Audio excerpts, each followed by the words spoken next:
저번 시간에 우리는 첫 번째 나팔부터 네 번째 나팔까지의 그 심판에 대한 내용을 살펴보았습니다.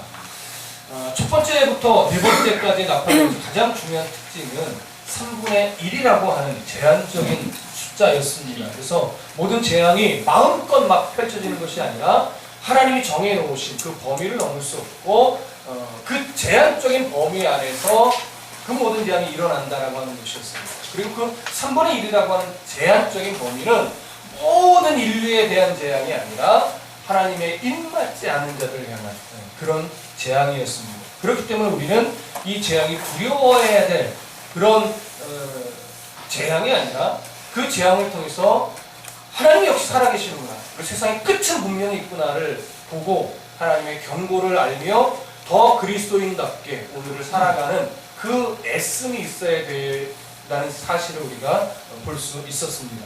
그리고 그 3분의 1이라고 하는 제한적인 심판은 정말 큰 재앙이긴 하나 아직 최종적인 재앙은 아니라고 하는 그 사실도 엿볼 수 있었습니다.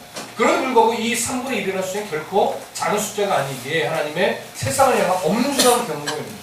하나님 앞에 돌아오지 않으면 이 재앙을 피할 수 없다라고 하는 아주 중요한 사실을 보여주는 그러한 재앙이기도 한 것입니다. 이제 오늘은 다섯 번째 나팔 재앙의 내용으로 들어갑니다. 이 다섯 번째 나팔 재앙으로 들어가기 전에 먼저 한 구절 보실 구절이 있는데 8장 13절에 13절입니다. 8장 13절. 계시록 8장 13절 우리 함께 읽어보겠습니다. 시작.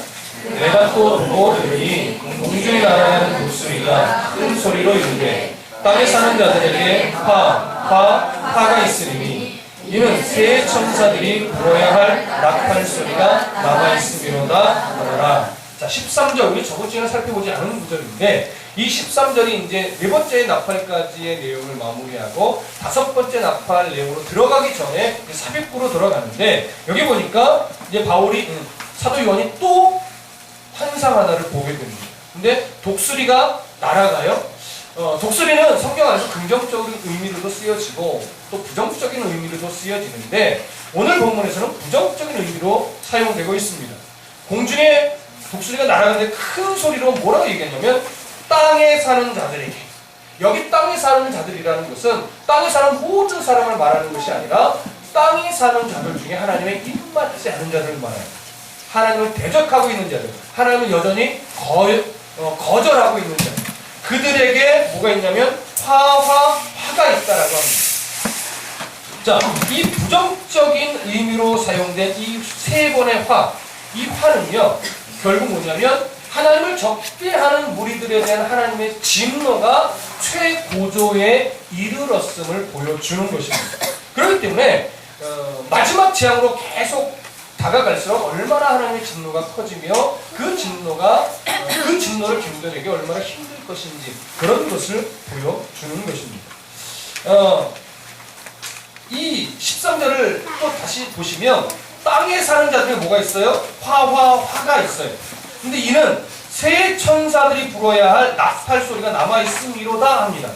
뭐냐면 앞으로 다섯째, 여섯째, 일곱째 나팔과 이 재앙이 관련되어 있는 거예요. 새 천사들이 불어야 할 나팔 소리가 어떻게 연결이 되어 있으니까 다섯째, 여섯째, 일곱째 나팔과 긴밀하게 이 화가 연결이 됐다니까 얼마나 앞으로 있을 그 재앙들이 큰 화를 일으키는 것인지 보여주는 거예요. 그런데 앞에 우리가 첫 번째부터 네 번째 나팔까지의 재앙이 사람에게 집중됐습니까? 아니면 사람과 관련된 자연에 집중되어 있었습니까? 자연에 집중되어 있었죠. 그렇기 때문에 어떻게 보면 이 재앙은 사람에게 간접적인 영향을 줍니다. 그런데 이제 나머지 다섯, 여섯, 일곱 번째 재앙은 사람에게 직접적인 재앙을 주는 내용입니다. 그래서 더 이제 뒤로 갈수록 심각해집니다. 자, 그러면 이런 어떤 기준을 가지고 9장 1절로 들어가고 있습니다. 함께 읽습니다. 시작. 다섯째 천사가 나팔을 불매 내가 보니 하늘에서 땅에 떨어진 별 하나가 있는데 그 저갱의 열쇠를 받았더라. 자, 다섯째 천사가 이제 나팔을 불어요. 나팔을 부르니까 하늘에서 땅에 땅에 떨어진 별 하나가 이제 나타나고 그 별 하나가 무적의 열쇠를 받는 이런 완성을 보게 됩니다. 여기서 우리가 주목해서 오늘 먼저 정확하게 확인해야 될 것이 뭐냐면 하늘에서 떨어진 별 하나가 뭐냐 이걸 좀 정확하게 알아야 되고 그 다음에 무적행의 열쇠를 받았다라고 하는데 무적행이 도대체 뭐냐 이거를 먼저 좀 규명을 하고 이제 들어가야 되는데 우선 땅에 떨어진 별 하나가 뭐냐 이 부분을 좀 찾아보겠습니다. 여러 가지 견해가 있습니다. 첫 번째는 천사다. 두 번째는 사탄이다. 그리고 또 그 외에 어떤 견해는 내로 관계를 얘기하는 거다. 때로는 배교한 거짓 선지자나 배교한 거짓 교사를 이야기하는 것이다. 때로는 타락한 천사를 말하는 것이다. 이런 여러 가지 견해들이 있는데 그 중에 가장 팽팽한 견해가 뭐냐면 천사다 아니면 사탄이다 두 가지예요. 그런데 놀라운 것은 우리 복음주의 진영 아래서 이 두 가지 견해가 팽팽하게 갈라져 있어요. 천사라고 보기도 하고 사탄이라고 보기도 하는데 천사라고 인정할 만한 성경의 내용도 있고 사탄이라고 인정할 만한 내용도 있어요. 근데 참 놀라운 것은 뭐냐면 천사로 이해를 해도 사탄이라고 이해를 해도 요한계시록에서 전하고자 하는 메시지에 큰 영향을 주지는 않아요. 그러니까 무슨 싸움이냐면 뭐가 더 바른 견해이겠느냐를 선택하는 싸움이지 신학적으로는 크게 문제가 되지는 않습니다. 그러면 먼저 사탄이라고 하는 주장에 대한 견해를 좀 볼게요. 이사야서를 한번 가보시겠습니다. 구약성경 이사야서 14장 12절. 구약성경 이사야서 14장 12절. 이사야서 14장 12절. 약자로는 사로 되어 있죠. 구약성경 이사야 14장 12절. 함께 읽겠습니다. 시작. 너 아침의 아들 계명성이여 어찌 그리 하늘에서 떨어졌으며 너 열국을 엎은 자여 어찌 그리 땅에 찍혔는고. 여기서 계명성이 어찌 그리 하늘에서 어때요? 떨어졌는고. 이 떨어졌다라고 하는 표현을 무엇과 동일시해서 보는 거냐면 오늘 9장 1절에서 땅에 떨어진 별이 떨어진 거 동일시해서 보는 겁니다. 그래서 동일한 존재처럼 동일한 그룹의 존재를 이해를 하는 것인데 또 한 구절 볼게요. 누가복음으로 가보겠습니다. 신약성경 누가복음 10장 17절. 누가복음 10장 17절. 10장 17절 18절 두 구절을 함께 읽어보겠습니다. 시작. 70인이 기뻐하며 돌아와 이르되 주여 주의 이름이면 귀신들도 우리에게 항복하더이다. 예수께서 이르시되 사탄이 하늘로부터 번개같이 떨어진 것을 내가 보았더라. 여기 사탄이 하늘로부터 번개같이 떨어지는 것을 보았다라고 예수님 말씀하시는데 여기서 떨어졌다라는 이 표현을 오늘 계시록의 9장 1절에 떨어졌다는 것과 동일시해서 보는 거예요. 그래서 여기 땅에 떨어진 별 하나를 사탄이라고 보는 겁니다. 이 떨어졌다라고 하는 표현을 똑같이 지금 대조하는 겁니다. 그런데 그러면 어디를 한 번 더 보시면 계시록 20장으로 한번 다시 가보겠습니다. 반대로 아니다 이건 천사를 의미한다라고 이야기하는 주장하는 견해에 대한 근거를 이제 20장 1절로 보는데 함께 읽어보겠습니다. 20장 1절 시작. 또 내가 보매 천사가 무적행의 열쇠와 큰 쇠사슬을 그의 손에 가지고 하늘로부터 내려와서. 자, 무적행의 열쇠가 지금 누구 손에 있어요? 천사의 손에 있습니다. 만약 사탄으로 보면 하나님께서 무적행의 열쇠를 사탄에게 줬다가 다시 그 열쇠가 누구 손으로 옮겨진 거예요? 천사의 손으로 옮겨진 거예요. 그러나 계시록에는 그런 뉘앙스의 구절은 없습니다. 그렇기 때문에 지금 여기서 이 천사가 무적의 열쇠를 들고 있을 때 이것이 그때 이미 9장에서 무적의 열쇠를 들고 하늘 떨어진 별 하나인 그 천사로 보는 것이 더 옳다라고 여겨지는 겁니다. 또 하나 우리가 이해할 수 있는 것은 뭐냐면 20장에서는 하늘에서 천사를 향해서 하늘에서 내려왔다 이렇게 표현을 하고 있고 계시록 9장에서는 별이 땅에 떨어졌다 이렇게 표현인데 이 차이를 어떻게 할 거냐라고 하는 이런 이제 주장들이 있는데 이것은 이렇게 이해하는 게 좋습니다. 문학적인 표현입니다. 여러분 별은 내려왔다라는 표현보다 어떻게 하는 표현이 더 어울리죠? 떨어졌다는 표현이 더 어울리죠, 사실. 천사는요? 천사가 떨어졌어요? 물론 타락한 천사는 떨어졌다고 표현할 수 있겠지만 천사는 떨어진 것이 아니라 내려왔다라고 표현하는 게 더 어울릴 것입니다. 이런 문학적인 차이로 이해하는 것이 더 옳을 것입니다. 그리고 사탄이라고 하는 존재는 기본적으로 무적행에 갇혀 있어야 할 대상이지 무적행의 열쇠를 가지고 있을 존재는 아니에요. 그렇기 때문에 이 무적행의 열쇠를 받은 하늘에서 떨어진 별 하나를 사탄으로 보는 것보다는 천사로 이해하는 것이 더 자연스럽습니다. 그래서 저는 사탄으로 보지 않고 천사로 봅니다. 혹여나 여러분들 중에 이거 사탄이 맞는 것 같은데요? 괜찮습니다. 그렇게 이해하셔도 큰 문제는 되지 않습니다. 자, 그러나 계시록 9장 11절 한번 봐보세요. 자, 9장 11절 앞구절만 시작. 그들에게 왕이 있으니 무적행의 사자라. 사탄은 뭐예요? 무적행의 사자예요.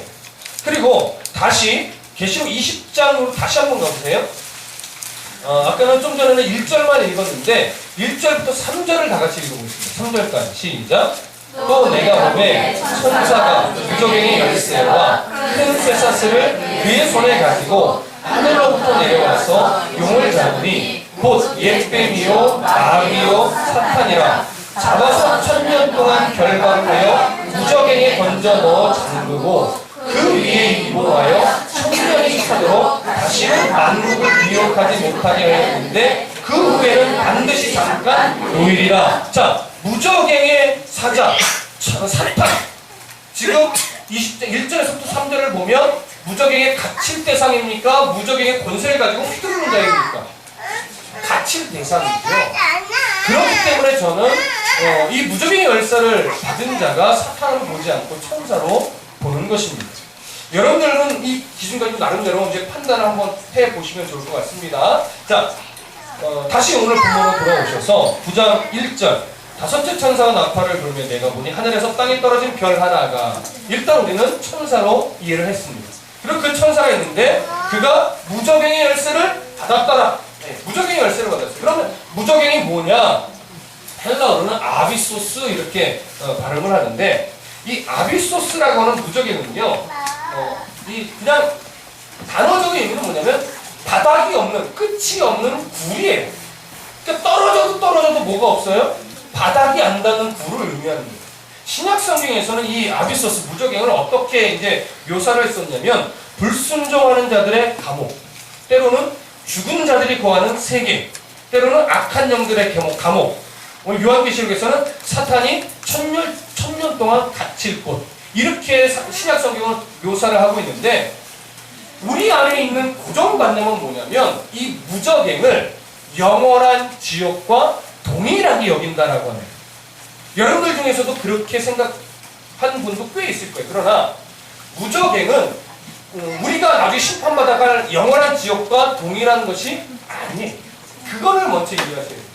이 무적행이라고 하는 것은 뭐냐면 사탄, 그리고 사탄의 어떤 세력들, 그리고 하나님을 거절하여 끝까지 거절하여 살다가 죽은 자들, 이런 자들이 잠시 동안 갇힌 임시 감옥이라고 이해하시면 됩니다. 그러니까 여기에 갇혀 있다가 이제 예수를 믿지 않는 자들, 믿지 않고 죽은 자들, 그리고 사탄의 세력들, 그리고 사탄, 이들이 여기에 갇혀 있다가 이제 마지막 최종 심판 때가 되면 어떻게 되느냐? 이제 사람으로서 예수를 믿지 않고 죽은 자들은 어떻게 해요? 부활하지. 육을 다시 입고 부활하여 예수 심판대 앞에 딱 서는 거예요. 그래서 심판받으면 이게 어디 가요? 영원한 지옥으로 그때 가는 거예요. 영원한. 그래서 무적행과는 다른 게 있는 거예요. 그러면 예수를 믿은 자들이 지금 죽어가는 곳은 어디예요? 무적행이에요. 예수 믿은 자. 그러니까 예수 믿은 자들이 지금 죽어가는 곳은 어딜까요? 천국인가요? 아니에요. 그건 하늘나라예요. 하나님이 지금 계십니다. 거기에 있다가 마지막 심판 때가 되면 몸이 어때요? 부활하는 거예요. 영화의 몸을 입고 부활하여 예수님 앞에 심판을 받고 이제 어디 갈까요? 새 하늘과 새 땅으로 가는 거예요. 그게 우리가 지금 바라보는 천국이에요. 원래는. 근데 이 두 가지 개념을 섞어서 그냥 우리는 천국이다 이렇게 말하는데 큰 문제는 되지 않습니다. 그러나 바르게 이해하면 지금 죽어가는 것은 하늘나라, 하나님 계시는 것. 그리고 나중에 마지막 심판 때 영화에 몸을 입어 부활한 다음에 심판받고 가는 것은 새 하늘과 새 땅. 그게 신천지란 말이에요. 이 표현을 요즘 이 것이기 때문에 못 쓰는 거죠.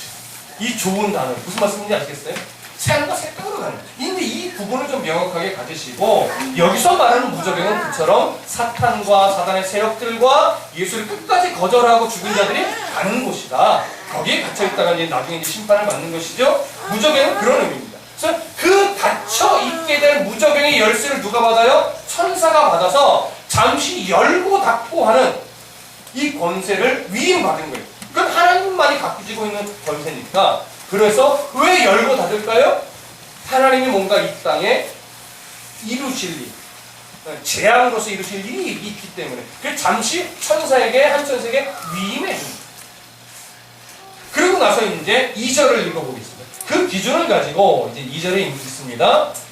요한계시록 9장이죠. 시작.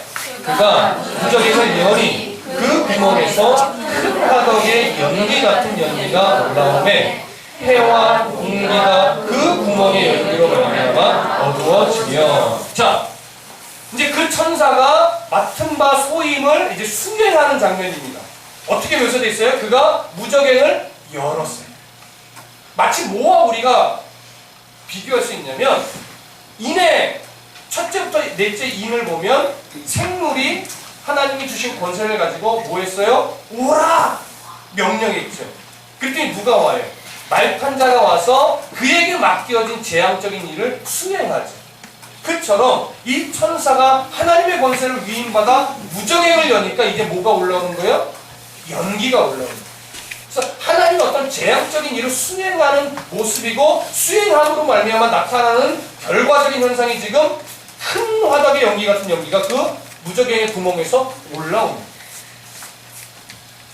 자, 그러면 큰 화덕의 연기 같은 것이 이제 올라온다고 하는데 이 무적행에서 올라오는 것이 화덕의 연기가 아니라 큰 화덕의 연기 같은 그 화덕의 연기 같은 연기가 뭐예요? 올라옵니다. 그럼 그게 뭐냐를 우리가 좀 이해하실 필요가 있는데 자, 호세아서를 좀 찾아봅니다. 구약성경 호세아서. 구약성경 끝부분이에요. 호세아서 7장으로 가보시죠. 호세아서 7장 2절부터 7절까지.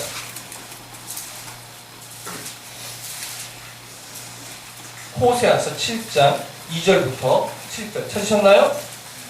찾으셨으면 함께 읽겠습니다. 호세아서 7장 2절부터 7절까지 시작. 내가 모든 악을 기억하였음을 그들이 마음에 생각하지 아니하거니와 이제 그들의 행위가 그들을 애워싸고 내 얼굴 앞에 있도다. 그들이 그 악으로 왕을 그 거짓말로 지도자들을 기쁘게 하도다. 그들은 다 간음하는 자라 가자 만드는 자에 의해 갈궈진 바닷가 같도다. 그가 반죽을 뭉침으로 발효되기까지 불 일으키기를 그칠 뿐이니라. 우리의 왕의 날에 지도자들은 술의 뜨거움으로 병이 나며 왕은 오만한 자들과 더불어 악수하는도다. 그들이 가까이 올 때에 그들의 마음은 간교하여 화덕 같으니 그들의 분노는 금새도록 자고 아침에 피우는 불꽃 같도다. 그들이 다 화덕같이 뜨거워져서 재판장들을 삼키며 그들의 왕들을 다 엎드러지게 하며 그들 중에는 내게 부르짖는 자가 하나도 없도다. 자, 이 호세아서에서의 내용을 보면 이 화덕이 결코 긍정적으로 쓰여지지 않았음을 볼 수 있습니다. 호세아서 당시에는요, 이스라엘은 하나님이 치료하시기 어려울 정도로 악이 가득했다라고 말하는 거예요. 얼마나 악이 가득했는지 마치 화덕에서 악한 과자를 만드는 것과 같다라고 한 거예요, 결국은. 그 과자를 구우려면 화덕에 뜨거운 불을 지피듯이 그 뜨거운 악이 이스라엘 백성들한테 가득했다라고 하는 거예요. 얼마나 악이 가득했는지. 그래서 이 화덕이요, 원래는 과자를 만드는 건데 지름이 60cm, 높이가 1m 정도 되는 그런 숯가, 말하자면 뭐라고 말해야 되나? 그런 화덕이에요. 근데 그게 크다고 표현하고 있어요. 크다는 것은 뭐예요? 그만큼 불을 많이 지펴서 뜨거운 불이 있다라고 하는 거고, 뜨거운 만큼 악이 뭐예요? 가득하다라고. 그러니까 오늘 다시 계시록 본문으로 돌아와서 보면 계시록 8장으로 9장으로 다시 돌아갑니다. 이렇게 이야기를 해. 9장 2절에 무저갱을 여니 그 구멍에서 큰 화덕의 연기 같은 연기가 올라와요. 그러면 큰 화덕의 연기는 어떤 의미일까요? 결국 이 의미와 비교를 해보면 악이 가득한 연기, 불이 뜨거운 만큼 악이 가득한데 그 악이 가득한 연기가 무저갱에서 올라오니까 뭘 가려요? 성경에 보니까 해와 공기를 가려요. 그래서 어두워졌대요. 여기서 주위에서 보실 게 있어요. 저를 보세요. 큰 화덕에서 구멍에서 연기가 올라와서 해를 가리니까, 해와 공기를 가리니까 어두워졌어요. 해와 공기 어떤 능력이 상실된 게 맞아요? 아니에요. 여전히 해와 공기는 그 자리에 있고 그 능력은 그대로 갖고 있는데 연기로 인해서 가리워지니까 어두워졌어요. 자, 그러면 여기서 어두워졌다라고 하는 이미지가 갖고 있는 내용이 뭘까요? 하나님이 해의 능력을, 해가 가지고 있는 능력을 발휘하지 못한다는 걸까요? 가려지니까 사람들이 그 해를 바라보지 못한다는 걸까요? 그렇죠. 해를 바라보지 못하는 거예요. 해를 바라보지 못하니까 해는 존재하고 있는데 해가 없는 것처럼. 무슨 말씀인지 이해되세요?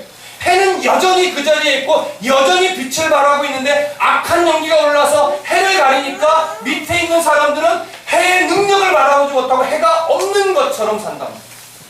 그게 뭐예요? 그게 악이에요. 해가 없는 것처럼 산다. 놀랍게도 저번 주에 우리 간사님 그런 말씀을 하셨어요. 미리 보셨나 봐요. 표정이 없어요? 무슨 말씀인지 이해되십니까? 해가 있는데 악한 영이가 올라서 해를 가리니까 해가 없는 것 같이 산다. 여기서 우리가 이제 주목해서 보실 것이 뭐냐면 그 연기로 인해서 해가 가리워서 사람들이 해가 없는 것처럼 살아갈 때 그 악한 삶은 사단으로 인한 겁니까? 나로 인한 겁니까? 사단이 가려서 내가 악한 삶을 사는 거예요. 악한 연기를 가려서 해를 있는데도 보지 못하고 해가 없는 것처럼 살아가는 누구의 잘못이에요? 내 잘못이에요. 물론 해를 가린 악한 영의 그 모습이 옳은 것은 아니에요. 원인 제공을 했죠. 그러나 해가 없는 것처럼 악하게 산 것은 나란 말이에요. 왜? 해는 여전히 있기 때문에. 해가 능력을 상실했다면 내 잘못이 아닐 수 있겠지. 그러나 해는 여전히 있고 해는 여전히 빛을 발하고 있고 능력을 상실하지 않았어요. 근데 해가 없는 것처럼 절망하고 해가 없는 것처럼 내 욕심으로 살고 해가 없는 것처럼 내 마음대로 살았다면 그럼 누구 잘못이에요? 내 잘못이에요. 하나님 앞에 변명할 수 없어요. 로마서 13장에도 가보면 그 심판대 앞에 서서 내 일을 내가 짓고 하게 된다고 말하고 있어요. 내가 제가 저랬어요. 저 집사 때문에 내가 이런 거예요. 이태희 목사가 잘못 가르쳐서 내가 신앙이 이렇게 된 거예요. 말할 수 없다고 하고 있어요. 누구 때문이 아니라 네 자신의 모습을 네가 하나님 앞에서 짓고 하게 되리라. 중요한 건 뭐예요? 네가 어떻게 살았냐. 내가 정말 어떻게 살았냐예요. 이태희 목사가 그렇게 가르쳤으면 하나님이 없더냐? 아니죠. 목사의 잘못은 정말 하나님 앞에 엄청난 심판을 받을 겁니다. 근데 중요한 건 뭐예요? 아무리 목회자가 잘못했어도 하나님은 여전히 그 목회자 위에서 살아계시단 말이에요. 그 하나님을 봐야죠. 왜 하나님을 보지 못하고 우리의 신앙이 쓸데없이 절망하고 낙심하고 엉뚱한 욕심에 사로잡히고 내 쾌락에 빠져요.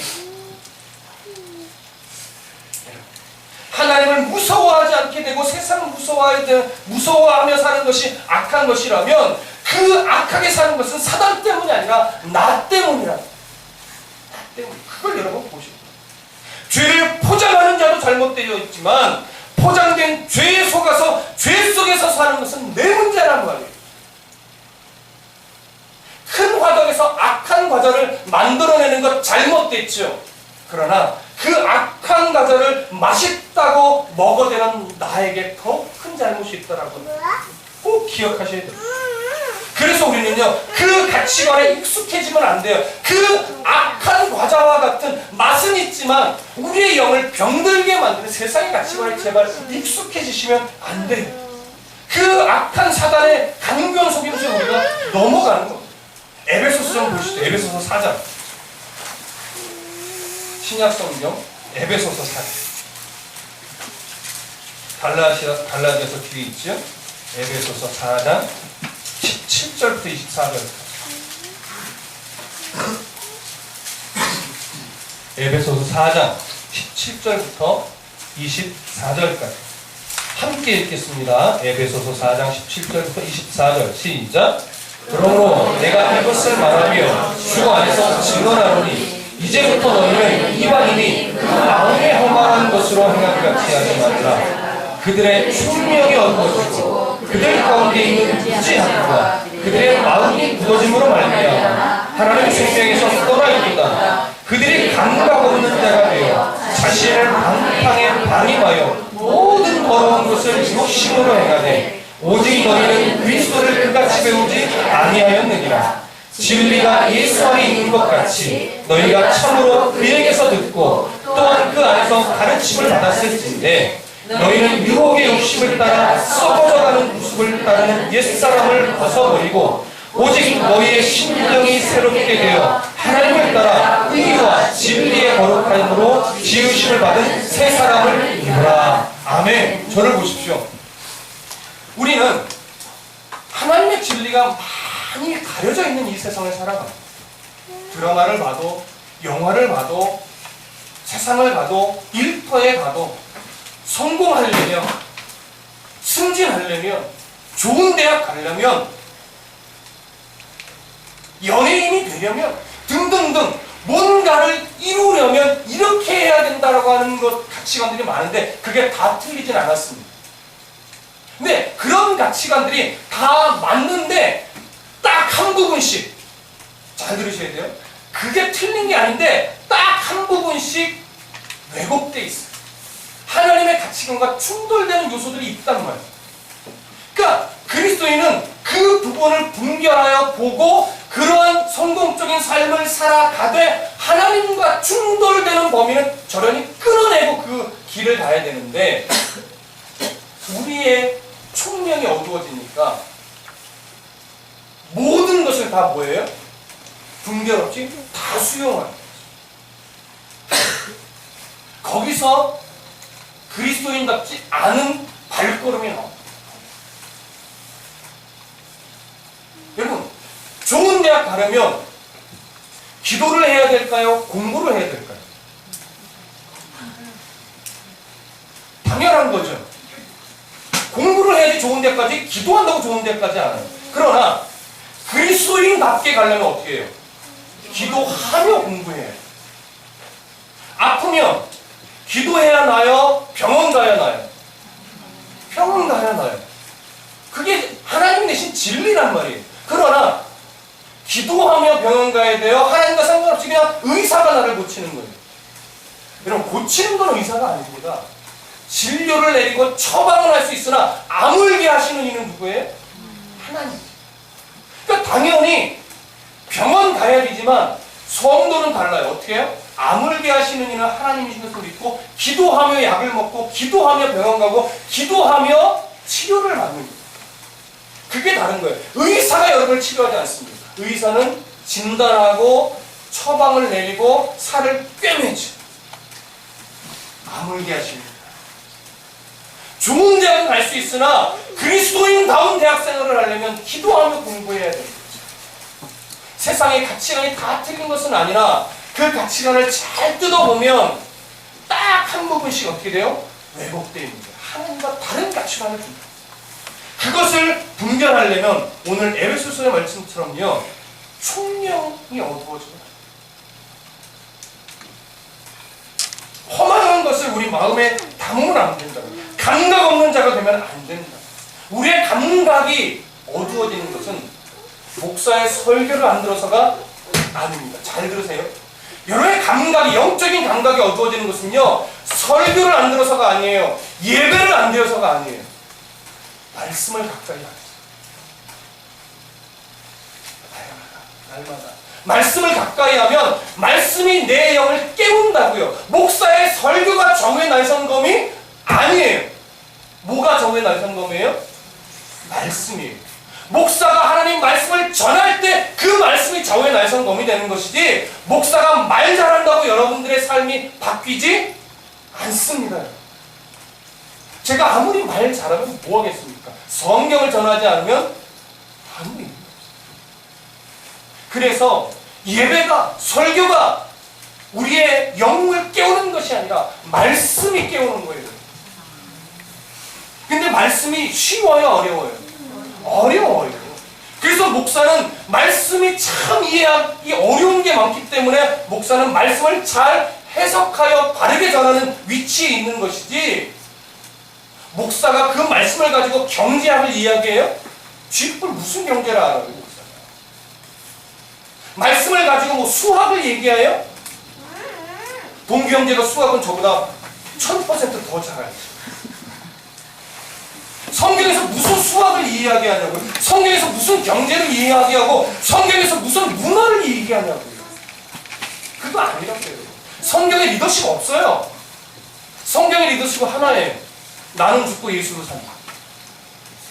성공하는 법칙 없습니다. 성경은 하나만 얘기해요. 너 그따위로 신앙생활 할래? 하나님이 그렇게 너한테 보잘것없더냐? 만물을 창조하신 하나님이 너에게 그렇게 신실하지 않더냐? 좀 똑바로 믿을래? 바르게 신앙생활 좀 해봐. 하나님을 좀 경고하게 좀 붙들어봐. 물질 몇 분 때문에 하나님 자꾸 팔아먹을래? 명예, 고작 그 명예 때문에 하나님 이용해 먹을래? 그딴 짓 하지 마라. 그게 성경의 이야기라고요.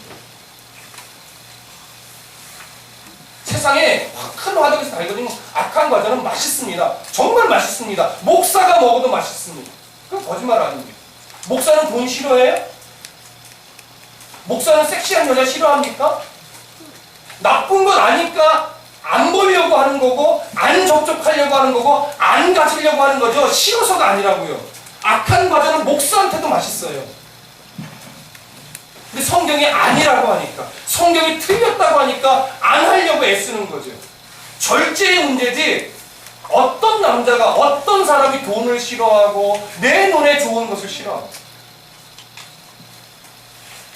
아무리 맛있어도 악한 과자는 먹지 말아야 하는 거예요. 그 과자를 먹으며 잘 사는 것이 재앙입니다. 우리의 가치관은 자꾸 어떻게 가려고 하느냐? 악한 과자를 먹다가 돈을 잘 벌기만 한다고 잘 벌기만 하면 된다고 생각하고, 그렇게 벌어서 하나님께 헌금하면 하나님이 이뻐하실 거야, 이렇게 생각하는 거예요. 예배만 안 빠지면 되지 뭐. 헌금 많이 하면 되잖아. 교회 필요한 거 사드리면 되잖아. 천만의 말씀입니다. 아닙니다. 재앙입니다. 하나님 싫어합니다. 여러분들은 그렇게 벌어서 헌금한다면 교회에 바친 거지 하나님께 드린 건 아닙니다. 하나님은 중심을 보신다. 중심은 결과로 이어지는 겁니다. 달란트에 비유해서 한 달란트 받은 자가 왜 책망받았어요? 숨겼다고 책망받았어요? 아니에요. 주인이 그것을 사용하라고 줄 때는 네가 잃어버려도 상관없다 이거예요. 잃어버려도. 근데 주인이 사용하라고 줬는데 너는 왜 사용하지 않았느냐는 하는 거죠. 결과가 어떠하든지 하나님만 드러나시면 그게 승리예요, 여러분. 다른 교회 망하면 하나님의 교회가 망할까요? 안 망해요. 다른 교회 나중에 문 닫아도 상관없단 말이에요. 하나님의 교회는 망하지 않으니까. 내가 망하고 내가 죽고 우리 교회가 문 닫으면 어때요? 하나님이 드러나시면 그게 승리고, 하나님이 세워가시고 하나님이 영광 받으시면 그거는 충분한 거죠. 다른 교회가 유명해지면 뭐 의미가 있어요? 그래서 여러분 강조하잖아요. 다드림교회라는 이름이 브랜드화 될 필요 없습니다. 여러분. 자꾸 교회 이름이 브랜드화되고 누구 목사라는 이름이 브랜드화되니까 하나님은 드러나지 않고 교회가 드러나고 목사가 드러나요. 그러니까 병들죠. 악한데 맛있는 과자를 자꾸 교회가 먹고 있고 목사가 먹고 있는 거예요. 큰일이에요. 나쁜 목사 되면 안 되고 어리석은 성도도 되면 안 됩니다. 깨어나십시오. 말씀을 가까이 하여 총명해지셔야 돼요. 영적으로. 하나님의 말씀을 가까이 함으로 심령이 새롭게 되는 애씀을 가지십시오. 하나님을 따라서 의와 진리의 거룩함으로 지으심을 받은 새 사람이 되어야 합니다. 이런 은혜를 우리 안에 소유하려면 말씀을 가까이 하는 수밖에 없어요. 말씀과 기도가 같이 가야 돼. 기도만 해서도 되지 않아요. 말씀을 가까이 하고 그 말씀 붙잡고 기도하며 가십시오. 그러면 영이 살고 총명해지면 세상이 악하여 어두워져 해를 가리고 있어도 그 해는 여전히 빛나고 있다는 사실을 알기 때문에 악하지만 맛있는 과자를 안 먹을 수 있는 담력이 생기는 거예요. 그러면 믿음의 사람으로 갈 수 있어요. 하나님이 안 죽이십니다. 죽을 것 같으니까 여러분이 두려워지는 것이지 하나님이 안 죽여요. 왜요? 해는 여전히 떠 있습니다. 죽을 것 같은 것에 속지 마십시오. 하나님의 자녀인 이상 하나님이 안 죽입니다. 그렇게 힘을 내고 용기를 내서 심령이 새로워짐으로 말미암아 이 다섯째 나팔의 재앙처럼 해를 가리는 이런 시대에 살고 있지만 여전히 해는 뜨고 있고 여전히 하나님 창조이시고 여전히 하나님 만왕의 왕이시며 우리의 주인이라는 사실을 잊지 말고 좀 힘들어도 말씀 붙잡고 좀 버거워도 말씀 안에서 좀 아파도 말씀 안에서 목사 보지 말고 교회 보지 말고 말씀 바라보며 살아가는 그런 성도가 되시기를 간절히 부탁드립니다. 사랑하는